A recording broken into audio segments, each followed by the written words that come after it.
This is Arun. Today we are going to look at pip. Pip is nothing but a Python package installer. So generally for Windows guys, like you are used to installing things using MSI, which will finally give you next, and it get installs. Whereas for Unix guys, it's different. So you can go to the pip here, Google for pip. It will take you to the pip.org, where you will find a lot of libraries. So which is helpful for Python. Okay, so for example, if you are want to learn machine learning, you have to install the pip libraries for that, like scikit or whatever it is. Okay, so first step for this is like go to pip installer.org and start installation. Okay, when you click it here, it's very simple. It will give you a get-pip.py. Okay, click it, it will download and you save it at any place where you are. So the assumption is when you have reached to this level, you have Python already installed it.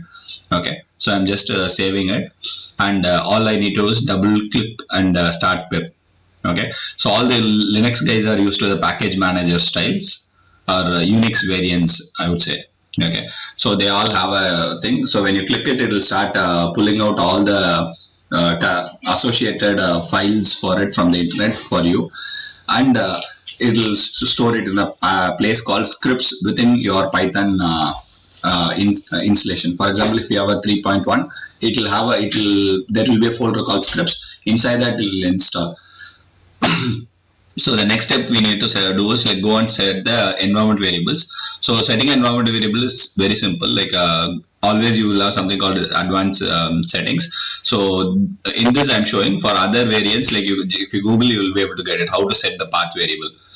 Okay, so you might have seen this, like if you are a Java programmer. If you are new, it's fine, no issues. So come over here, add a semicolon, and I have 2.7, so already 2.7 is in set in the path. Okay, that's why the script was able to run it automatically, or else it will not be. Okay, the pip script Python 2.7/scripts is a folder. That's all I need to do.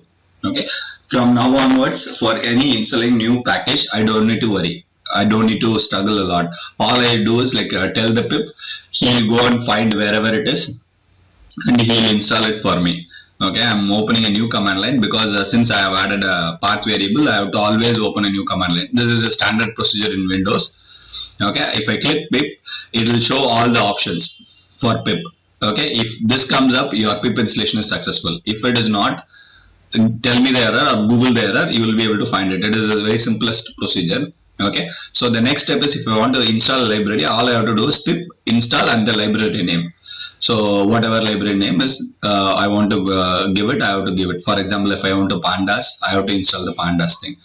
So I am just here installing a request library, pip install request. Okay, it started downloading. It will find the request library and get the latest, and it will install. That's all.